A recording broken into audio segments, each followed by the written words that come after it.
Alrighty. Okay, well, hello everybody and welcome to the May Wine Club virtual tasting. My name is Kelsey. I'm part of the hospitality team here at Winemaker. My job is basically to just make sure we always have wine in our glass and to ask Marta lots of questions so we know what we are drinking tonight. Marta is the wine educator and winemaker, so I do think she will be up for the challenge. So welcome everybody. It's really great to see all your faces and be able to share some wine together. Okay, so remember, you guys have a really rare opportunity to have the winemaker here basically in front of you. So as we sip through our wines, make sure you guys ask any questions by using the chat button. And the questions don't even necessarily have to be about what we're talking about. We'll do our best to answer everything live. Usually I have a producer here to help me with any screen sharing and answering comments, but it is just me today. So we can play the game where if I take too long to screen share or can't figure out what I'm doing, everybody just has to drink, which is probably going to happen a few times. So you'll just have to bear with me. That's my disclaimer. Today, we are going to be starting off with our 2021 club favorite Albarino, move on to the 2018 Santa Lucia Highland Chardonnay, and we're going to finish off with the less known variety we have, which is our Dolcetto. So again, questions in the chat. If you guys are drinking with us, make sure you've got that Albarino nice and chilled, but anything you guys have in front of you is absolutely fine. Marta, would you like to go ahead and get this party started? Yes, absolutely. My hands are wet. Everyone has to drink. First thing that didn't go as planned today. So we are going to start with the 2021 Albarino that comes from our Scheid Vineyard in Arroyo Seco. Cheers, everyone. Cheers.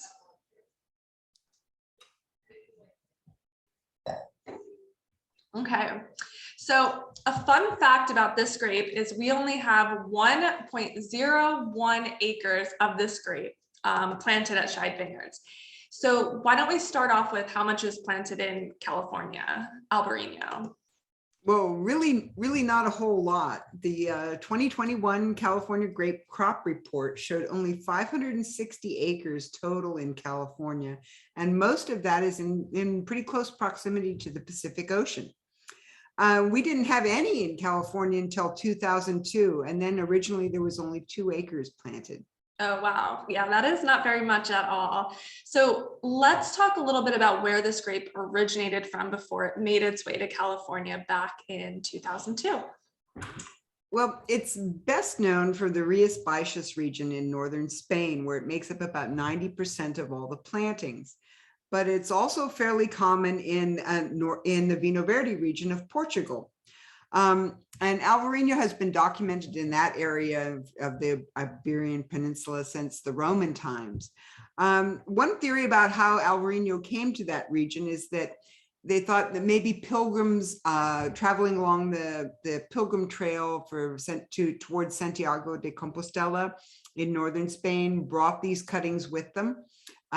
That's a possibility. And then there's another one that Albarino in Latin, you translate it as alba is white and rhino is Rhine. So they thought that maybe the Albarino actually is a white wine that came from the Rhine. So, but it really isn't known where it came from originally. I love every time we do this, we always get kind of the background on what the name means or what it kind of. I'm a history buff. I love it. I know it's always something new. Let's talk a little bit about what you're getting on this Albarino.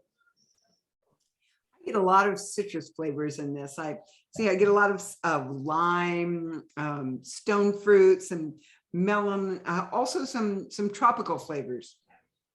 Yeah, this wine is so aromatic. I definitely get pear and even some like floral rose notes for me, but I love the body and the acidity on this Albarino. So how was it fermented?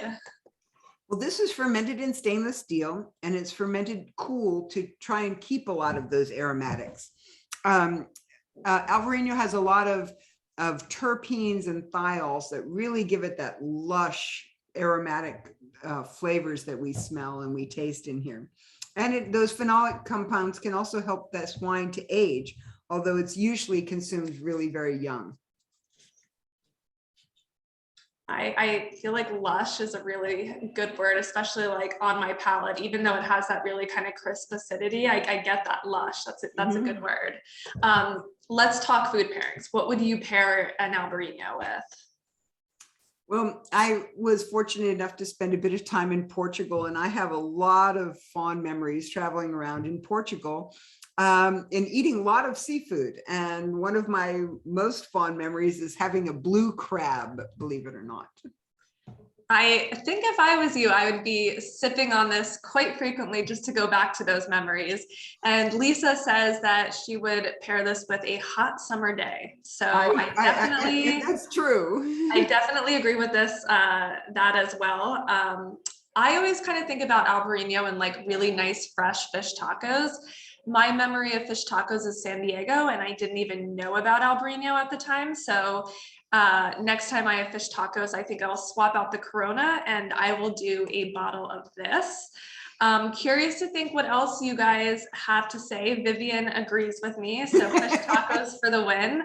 I also just think it's such a friendly food pairing wine. The options are kind of endless. So if anybody wants to make some fresh ceviche, I will bring the bottle and you guys can bring the food. We'll call it a day.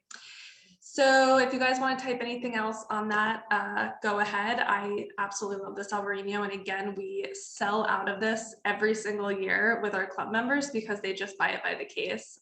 So I'm thinking most of them just pair it with a hot summer day and don't even worry about the food at that point. Marta, you mentioned that in California, this grape is grown close to the Pacific Ocean. So that makes pairing with seafood a no-brainer, right? And Rias Baixas and the Vino Verde have a lot of humidity from the proximity to the Atlantic Ocean. So how have growers managed to get these vines to thrive in humid conditions like that? So Albarino is a very hardy vine, and the skins are really fairly thick. That not only give it the flavor and the aromas, but they also help protect it from a lot of these fungal diseases. And I find one of the most interesting things about this variety also is that these are traditionally trellised on a pergola. And for those of you who are not really sure what a pergola is, think of a trellising system, a high trellising system. We have a picture that we'll show you.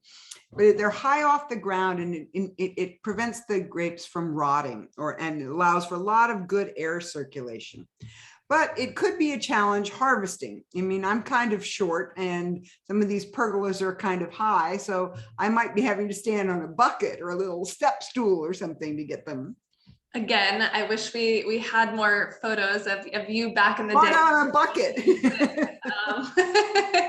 But we do have a picture. So let's go ahead and see how long this takes me to figure this out. Give me a minute here. Let's see. So. Just have another sip. Yeah. All right. First sip, I took too long. Okay. Nancy's playing the game. I can see she's down there playing the game. All right, Marta, there you go. Here's okay. So the trellising systems are often made with these granite posts, as you can see, and granite is very common in the northern part of Portugal. And then they would put these cross beams, and the grapes would just kind of hang down. And so the tractors actually drive underneath these. They're really very beautiful. And in most farms in Portugal as well are really very small. And they farm lots of different crops all together at the same time. And sometimes the vines are trellised up in trees, as you can see on the left-hand side of the screen. This is called Vina de Enforcado. And these are 20 to 30 feet high. But what it does is allow smaller crops to grow underneath and the vines to grow up on top. But you can see that they need a ladder to harvest these. So thanks for sharing. Yeah, I love these photos. It kind of puts it in perspective. It's not something I think you traditionally think of when you think of grapes growing on the vine. No.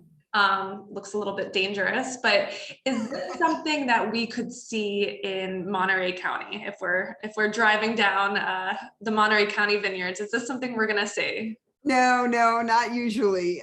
This growing method is a very labor intensive, as you can well imagine, and costly to establish. You can see this type of pergola trellising once in a while with table grapes usually.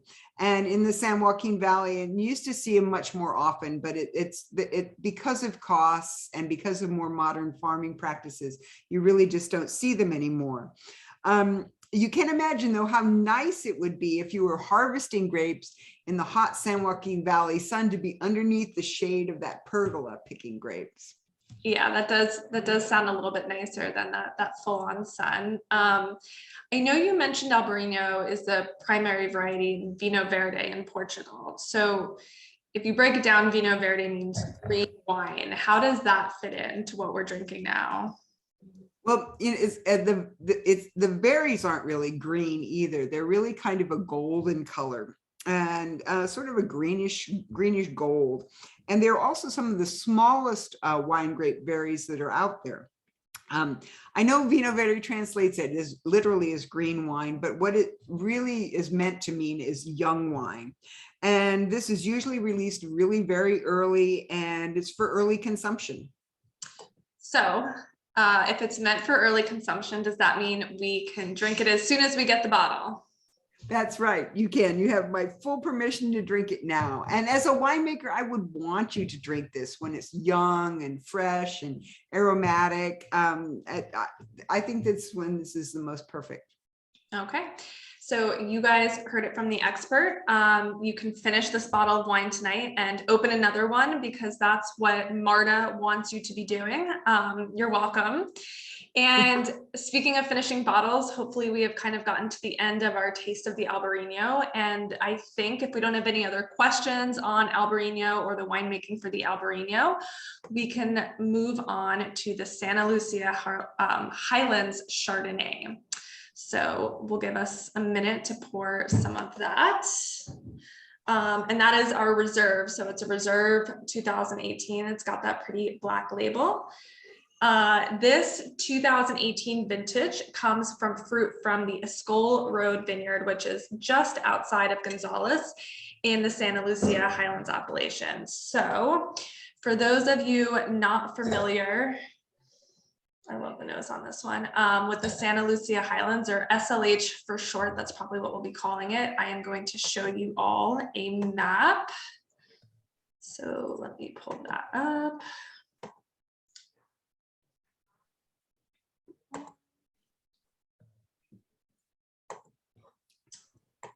Okay. And again, I think everyone We just start drinking without you. Gosh, we've only been doing this like 3 years now, and I'm still trying to figure it out.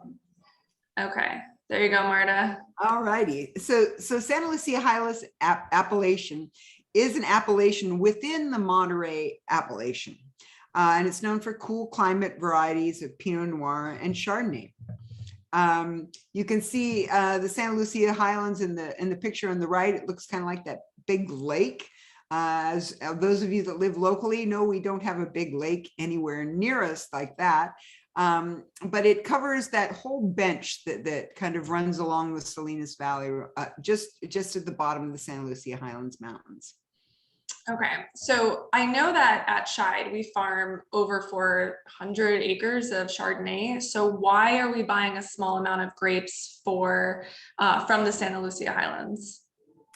So our Isabel vineyard, which is our most northerly vineyard, is on River Road, and it's just a little bit north of the Escol Road vineyard. Again, the Escol Road's up on that little bench, a little higher elevation and east facing. And since none of our vineyards were from that area, and Scheid really likes to experiment, not only with varieties, but different growing regions, we thought we'd make a little bit of wine from that region. And as we have discussed many times, Monterey is really blessed to have so many different growing regions. You can see on the left picture, there are 9 different AVAs in Monterey: Arroyo Seco, San Bernabé, San Lucas, San Antonio, and the whole Monterey County, Haines.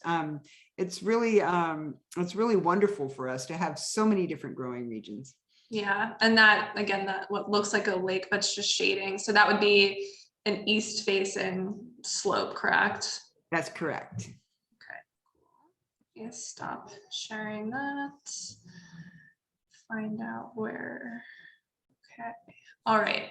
So you mentioned AVA. And so something I think a lot of people don't know is that an AVA, or an American viticultural area, such as the SLH, if it's on the label, legally, that means that 85% of the grapes are coming from that area. So this is going to help protect the name and help consumers when they're choosing wines. So typically, the smaller the geographical area that's listed on the label, the higher percentage of grapes would need to come from that area, if that makes sense. Yeah, that's true. And for instance, this has the vineyard on the label. It says Escole Road. And so in that case, legally, 95% of the grapes have to come from the Escole Road vineyard. But in this case, it's 100%. Yeah, so I think that's just kind of helpful too for anybody that is going to the grocery store. You know, if it's going to give you just the state, you really have no idea where those grapes are coming from. So you really want to, you know, quality tends to be the smaller, you know, the smaller the better. Let's see. So let's talk about what flavors and aromas we're getting on this one. And let me just answer, there's a question that popped up from William and Kimberly, and they asked, is the climate that differentiates the growing regions? And yes, it is. And then it's also historically the geographic locations. So for instance, if you're in a you know, like Santa Lucia's Highlands is right along that eastern slope, but then it stops and starts. And so it has to do with the more geographic, but also climate as well. I mean, the climate's part of the geography because it varies throughout the county. Yeah, that's actually an awesome question. Thank you for catching that. See, I'm not doing my producer job very well, so thank you for catching that one. Okay, so looks like that was the only question on that. So let's go ahead and get back to flavors and aromas on the Chardonnay.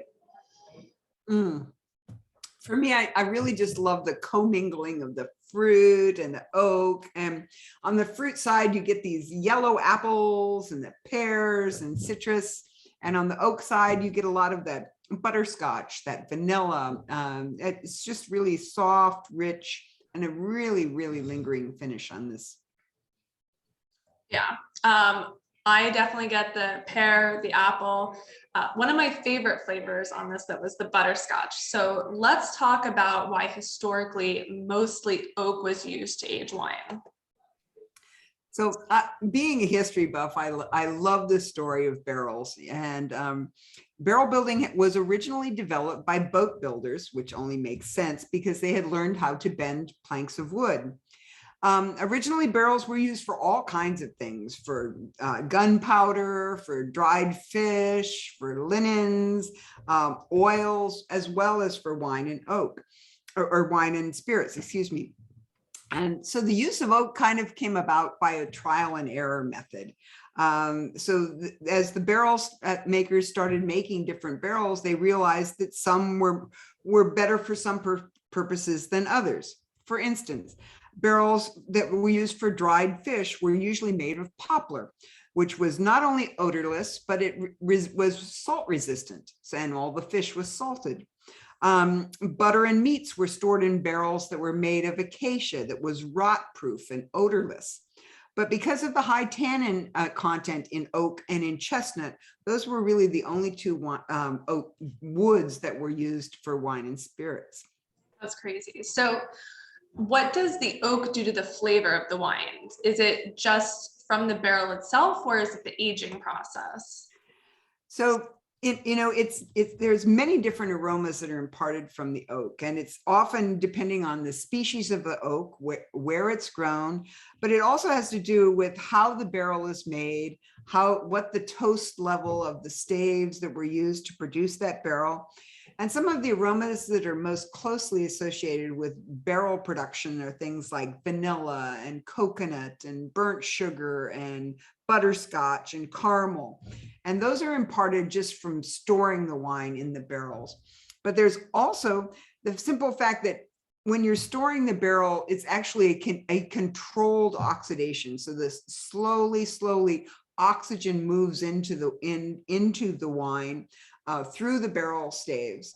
And what that does is it binds with certain components in the wine, and it softens the wine over time. It just makes, so you've got not only the slow oxidation, but you've got the flavors from the barrels as well. We do have a few comments. So okay. William and Kimberly said the oak is very well balanced, which Like you were licking them off a board. Yes. Yes. I mean, that makes me think of some pizzas that taste like cardboard, but yes, that's really true. There a lot of people, and I think Scheid is really, we like to use oak as a spice, like a spice tool, not as something that would just completely overpower something where it would make you taste like you were licking them off a board. And the toast level. So when barrels are made, just if anybody isn't reading the comment board, somebody asked, can you elaborate on what toast level is and its contribution to the wine? So when they're making barrels, they physically toast them, and it can be a light toast, a medium toast, or a heavy toast. And they're not like whiskey barrels that become blackened and charred on the inside. All it really does is just think of like when you put toast in the toaster, and some of it and it gets more brown or lightly brown. That's kind of how the toast works in wine. And the more it's toasted, a lot of times the more caramelized the sugars will get. We tend not to use heavy toast too often because that can really tend to overpower a wine. We usually stick to medium toast and occasionally light toast, but usually just medium toast. And it's all done in the barrel production. That's awesome. Yeah, video sometime we'll have to share. Yeah, that's an awesome question. And people ask that in the tasting room a lot as well. So we kind of covered toast level right now. Is there a reason we use French oak for Chardonnay and not American oak? So French oak is more subtle. It's not as aggressive as American oak. You're using two different species, and in the United States it's Quercus alba, and Europe it's Quercus robur or Quercus petraea, and so it's actually, it grows differently, and so there is difference. And we don't want to use we want to use French barrels with kind of subtle varieties like Chardonnay and Pinot Noir, because it's not going to overpower them. We don't want to really make it as someone said, like you're licking them off a board. So we just like to use it as a spice.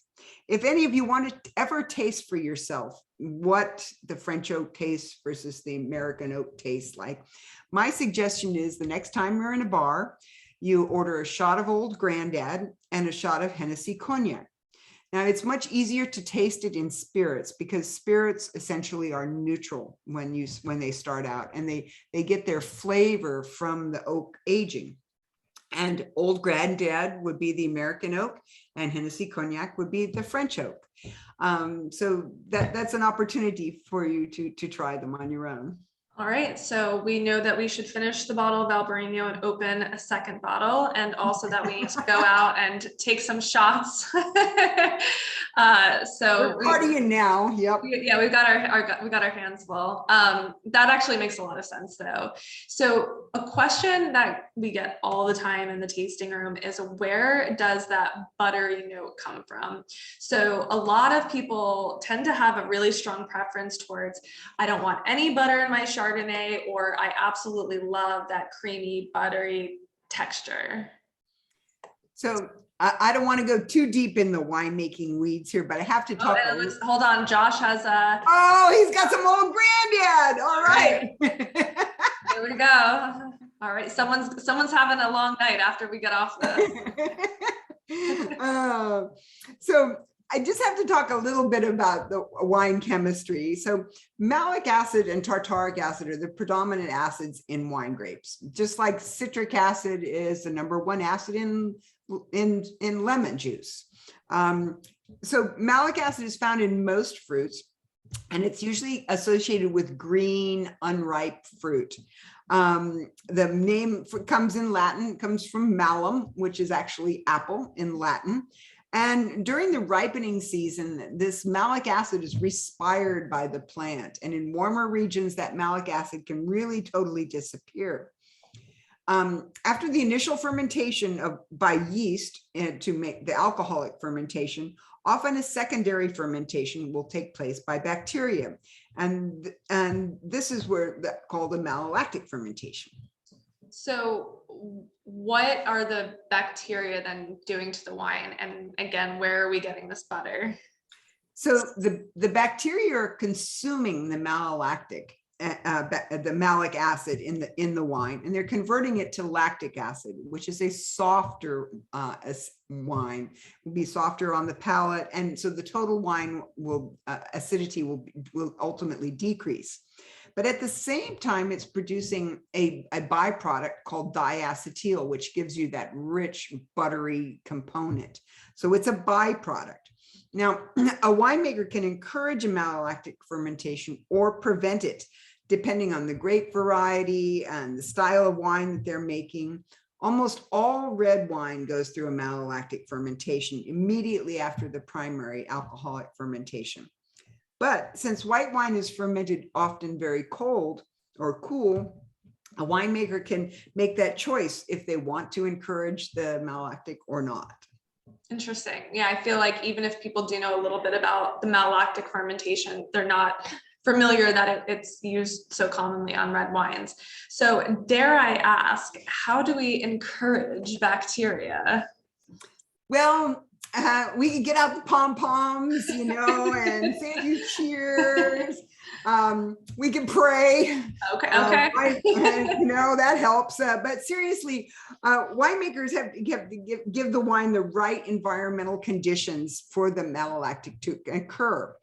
If a winemaker is using new barrels, there is no bacteria already in the barrel, so we can inoculate with bacteria just like you would if you were adding yeast, for instance.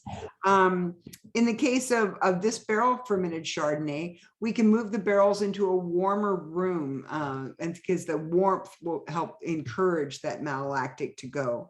We can stir the lees, which is the sediment at the bottom of the barrels, because that can help activate the malolactic fermentation. And it also adds to the mouthfeel of the wine. And as a winemaker, I've had to get pretty inventive at sometimes.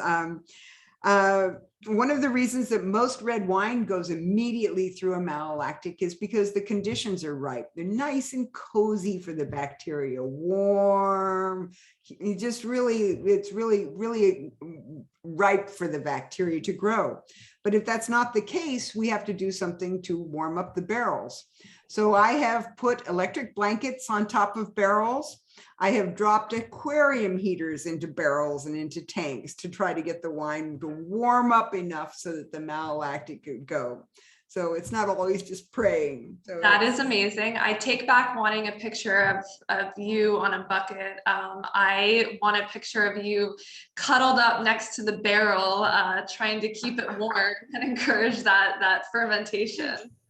That's really true. You guys have to go through. It's kind of incredible. Labor of love, I would say, for sure. Yeah. Let's go ahead and talk just about Chardonnay in general and its origins. So Chardonnay is thought to be indigenous to the Burgundy region of France. The name Chardonnay is derived from cardinacum. Cardoon is Latin for thistles. So it literally translates as a place of the thistles. So all I can say is I'm just guessing that wherever it came from, there was probably some thistles there. Marta, I think that's probably a nice educated guess. I love it. I love the enthusiasm behind this. I know you have been giving most of the facts, but something I know about Chardonnay is that it's the most widely planted white grape in California. That's right. There's over 90,000 acres planted in California, which is over 15% of all the grapes that we produce in California. Yeah, which is incredible. So what about Monterey specifically? Monterey leads the state with over 17,000 acres of Chardonnay. That's awesome. Yeah, makes sense. It's such a great area to grow Chardonnay. So let's, I do have a question. Josh. Off-gassing. I'm not sure what off-gassing. Off-gassing I think of as what happens to bricks or something, new bricks when they turn, I don't know what off-gassing would be in this instance. Like when they have CO2 development. Well, while a malolactic fermentation is going on, we usually have a special fermentation bung that allows the gas to release. Because yes, there is a lot of CO2, and it's a long fermentation. Usually, alcoholic fermentation is a couple of weeks in a white wine at the most in a barrel, but a malolactic fermentation could take a month or 6 weeks or longer. And since you don't want that to expose to air for all that time, we have a bung that actually has like a little plunger inside, and that pushes the carbon dioxide, pushes the little plunger up and lets the air out, lets the gas out. All right, awesome. Questions I wouldn't even ever think of, so that's amazing. Gosh. Let's go ahead and talk about how our the Chardonnay we're drinking right now is so different from our state Chardonnay, in that the Santa Lucia Highland Chard is 100% barrel fermented and aged in oak, whereas the Chardonnay, our state Chardonnay, is usually a mix of fermented and stainless fermented Chardonnay. So specifically, when we talk food pairings, I think Chardonnay can be a little bit trickier because you have to take into account, right, if it's barrel fermented as or not, as the wine is, the style of the wine is going to end up affecting the food. So Marta, if a Chardonnay was done in stainless steel, what would we want to pair that with? So if a Chardonnay is fermented in stainless steel and it was fermented cool, that's usually because the winemaker is trying to keep a lot of those fresh, fruity aromatics. And often a winemaker will also try to keep the acidity and not let the wine go through a malolactic fermentation. So this style of wine is really excellent for lots of different seafood types because it's crisp, it's aromatic, and it does not have that oak component.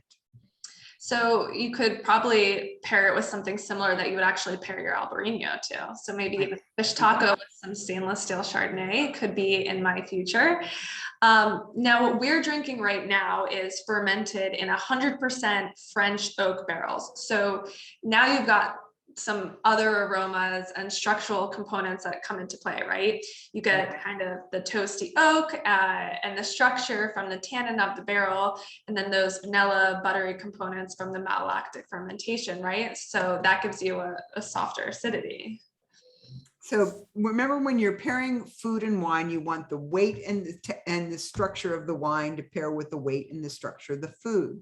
So with the Chardonnay that's oaked, it will pair more easily with something that's a little bit weightier, such as food with a higher fat content or foods with a cream sauce. For instance, if I was having fettuccine Alfredo, which sounds really good tonight, actually, I would probably pair it with this oak Chardonnay because it's a weightier food, go with a weightier wine. However, if I was having sushi, I would be more inclined to pair it with an unoaked Chardonnay because it would not, the weights would be more balanced. Yeah, I mean, I'm curious what anybody else thinks, what they would pair their Chardonnay with, whether they prefer an oaked Chardonnay or an unoaked Chardonnay. Again, a nice hot summer day does the trick as well. But I think the beauty of Chardonnay during a dinner is that you can start with an unoaked Chardonnay that would pair really wonderfully with an appetizer like ceviche. And then you could switch to an oak Chardonnay for a main course, even something like roasted chicken, mashed potatoes.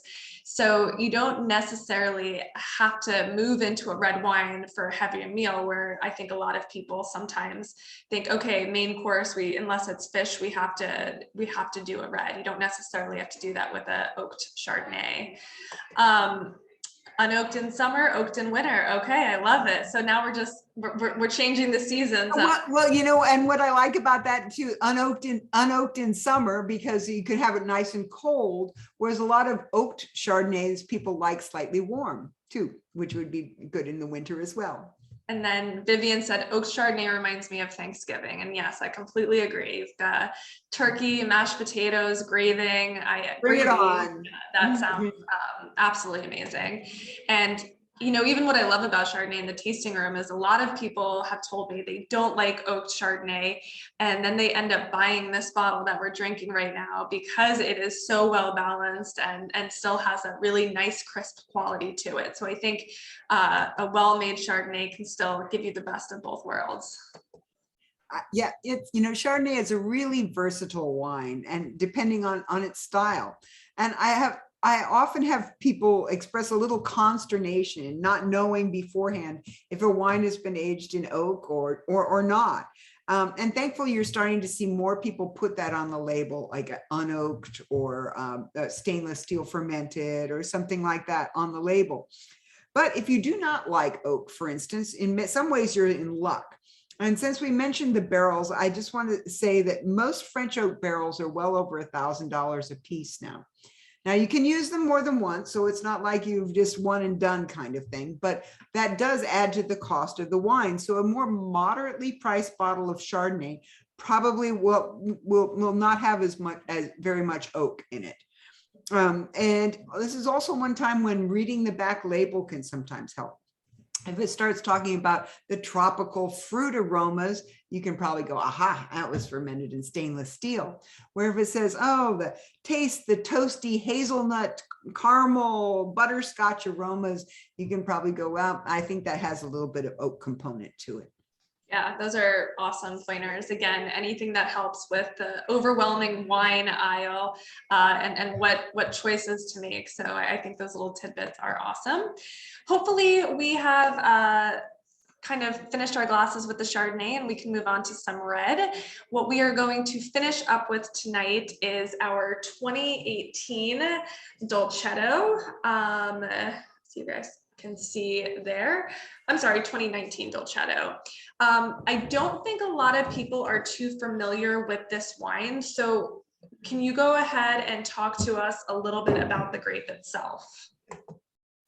So Dolcetto has been grown in the Piemonte region of northern Italy since at least the 11th century, and it is thought to be indigenous to that region.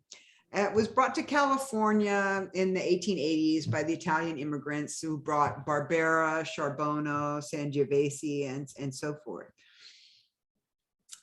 Sorry. The name means little sweet one, right? When we pour this wine in the tasting room, a lot of people ask us if that means the wine is going to taste sweet. So this is not a sweet wine, although the name kind of leads you to think that. The name is thought to be either related to the higher bricks that this grape gets at harvest time, or possibly as a term of endearment.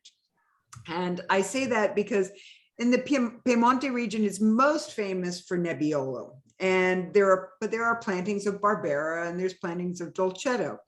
But in term of endearment is because the Dolcetto ripens a little bit earlier than the Nebbiolo. So if the birds swoop down to eat fruit, they were more likely going to eat the Dolcetto and leave the Nebbiolo, which is considered a more desirable grape for the growers, kind of like a sacrifice. Oh, okay. How nice of Dolcetto. So if this isn't sweet, let's go ahead and talk a little bit about what it is, what we are getting on this. You know, for me, lots of red fruit. The color on this is absolutely fantastic. I'm getting raspberries, some strawberries, plums. What about you? Oh, I just think it's really rich, beautiful red fruit. Some notes of mocha and vanilla, even hints of violets to me. This is medium bodied, modest tannins, and really balanced acidity. It's a really, really lovely wine. This wine was aged mostly with Hungarian oak and some with American oak, and only about 25% new barrels. So we're really not trying to impart a big oak component to this wine. I love the bright ruby fruit. It's soft and round. And traditionally, kind of like the Alvarinho, this was rarely aged and it was meant for early consumption. So, hey, here you go. We got a lot of bottles we got to drink. Yeah, and it was also rarely blended with any other varieties. It was always usually bottled on its own and consumed young. Awesome. I know that this is just one of the many Italian varieties that we have planted at Scheid. So what is it about these varieties specifically that make them so food friendly?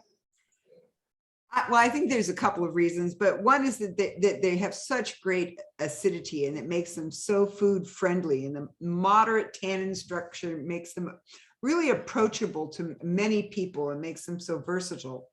And one of the things I find fascinating about wine and what appeals to different people at different times is that I think sometimes people want a wine that is not too serious.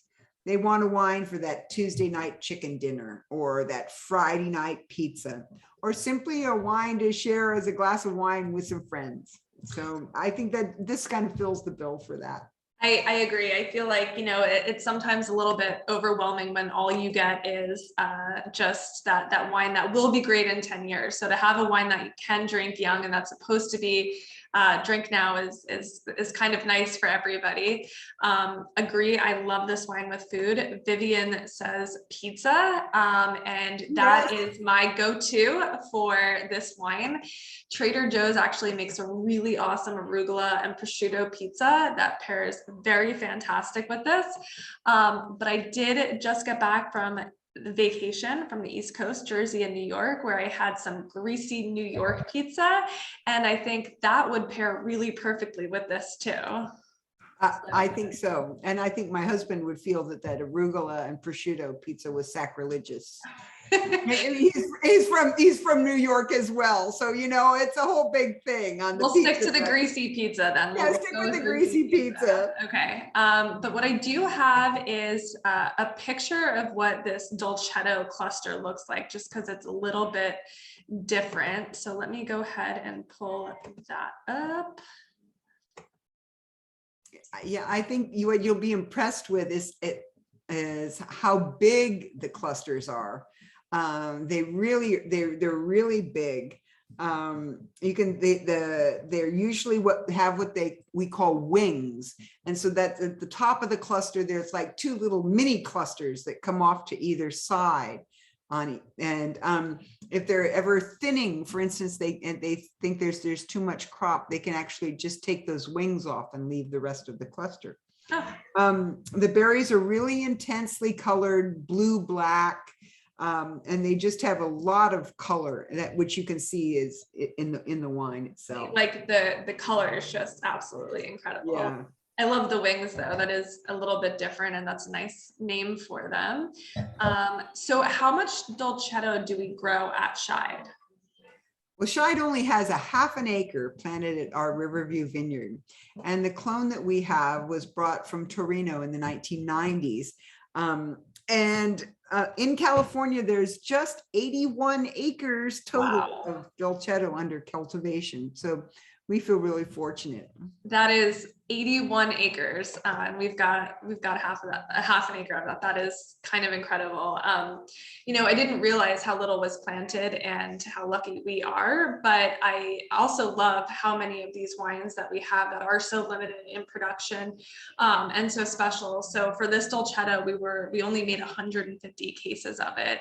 And I kind of think the fact that we even have dolcetto planted is really a testament to our innovative style here at Scheid. We've always been interested in innovation, but not only in winemaking and farming practices as well, which is kind of cool. Yeah, you know, Scheid has embraced technology, and I think we all have to as we look towards the future. And we've planted many different varieties, and in this case, just a half an acre to see if it would grow, see if it would thrive, and see if it would make an interesting wine, which fortunately it did. And I think worldwide growers are concerned about climate change, and you're starting to see different plantings, non-traditional varieties being planted in non-traditional locations, higher elevations, more northerly latitudes. And we've discussed before, like for instance, in Bordeaux, they just allowed a few new varietals to be planted because of the worries about climate change. And I mean, did you know that they even have grapes growing as far north as Norway now? I knew about the England. I think there was actually like a 60 Minute or something that talked about them planting in England, doing like sparkling wine, but I did not know about Norway. So I'll have to look out for that one. It makes sense though, right? The world is changing and we're having to find new ways to create beautiful wine while I guess also making sure that our footprint isn't too large. I also love in the tasting room, and especially even when we get to talk to you guys, to tell people about the efforts that we make here at Scheid. So I am going to, again, try to be tech savvy and change my background here. Can I do it? Let's see. There we go. Here. You can. Okay, so this picture behind me, this one shows one of my favorite ways that we practice sustainability, and that's using owl boxes as a method of rodent control, which is cool. We have over 250 owl boxes, which kind of breaks down to about 1 box every 15 acres of land. And I did hear that a good way to tell if the owls have been active is if you find a bunch of rodent tails in the boxes, which is pleasant. You know, but I think the rodents probably don't think we're fighting fair by subsidizing housing for the owls. Scheid has really embraced sustainability on all levels. And sustainability can be summarized by the 3 E's: environmentally sound practices, both in the vineyard and the winery, economic equity for our community, and economic viability. And this is something we take to heart at Scheid very, very seriously in all aspects of our business. Yeah, I mean, last time I was down at our facility in Greenfield, you know, they're using like motion sensor lighting in the facilities. And then everybody knows about that 400-foot wind turbine that we use to power the winery and the facility. So I personally think that wind powered wine is pretty much as sustainable as you can get. That's true. And that turbine not only powers the entire facility at Greenfield, but it also puts enough power back into the grid to power 150 homes. So I am looking at comments. William and Kimberly said we're going to serve this at our daughter's birthday party. Cheers. Oh, there we go. I have to put this in front of me. Cheers. And then Nancy said, which one's in Bordeaux? So I'm not. Oh, I don't have those notes in front of me, but I can send them to you. But they did just allow, well, Are we talking about the grapes that they're allowing in Bordeaux now? Yeah. Well, I do remember one would be Touriga Nacional. One is Touriga Nacional. And there was some other, Marseillon. Oh God, there's five or six. But if Chelsea can take I can send them to you. I didn't pull them out. I'm sorry. We have such incredible Marta, come on. All right, I wrote that down so we can get that answered. You have that email? Yeah. Yeah. So if you guys have any other questions, definitely go ahead and type them in. They could be general. They could be about the 3 wines that we tried. They could be just about what you're drinking tonight. But I love sort of ending these tastings by talking a little bit about what's going on right now with the vineyards or even our sustainable facility. So Marta, can you give us a little update on what's going on now at Scheid? So I'm always kind of reminded, and especially because today is his birthday, of our former cellar master, Ralph Mendez, who always used to come to all of us winemakers at this time of year and go, remember, harvest is only 3 months away. And it's like, oh, really? Um, so right now, winemaking is trying to empty tanks. They're putting blends together. There's a lot of wine movement. They're bottling the white wines, the aromatic white wines. They're bottling the rosés. They're bottling from this last year, from 21. They're bottling red wines from 2020. There's just a lot of barrel movement, pumping out blends being put together because they're trying to make space. So for those 3 months, we'll be ready for harvest. I've spoken to a lot of people that somehow seem to think that winemaking, you make wine and then you just sit back and, have a glass of wine for the rest of the year until the next harvest rolls around. But it just doesn't work like that. It's definitely cyclical throughout the season, and it kind of builds to a feverish pitch at harvest. But it's a really beautiful time of year if you want to drive down and look at the vineyards, because you can see the clusters have started to form. They're flowering depending on the variety. The vines are really beautiful. So I encourage you all to get out in the vineyard and check them out. Yeah, awesome. I appreciate that update. And again, it's good to know you guys aren't just sitting back and drinking wine 24/7, waiting for harvest to roll around. So we appreciate the work that gets put in. And yes, it is so beautiful down at the vineyards right now and all through the year, but right now is a kind of fun time. Also, a reminder for you guys to check out our events page for upcoming events. We have our road trip to the Giants game on June 12th, a Blues and Bites event at the Isabel Vineyard in July, and of course, our big blowout harvest party in Greenfield, which is the first Saturday in October.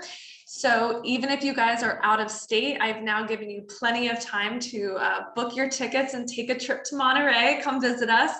October is probably my favorite time of year in Monterey anyway. So come visit us if you guys are tuning in from afar. So it looks like we've answered everybody's questions. Miss Marta, would you like to go ahead and close us out for tonight? Well, thank you guys all for joining us. It's always really great to be able to share a glass of wine together and a few wine facts. And we look forward to seeing you at sometime soon. But until then, cheers. Cheers. Thank you, everybody. Thank you.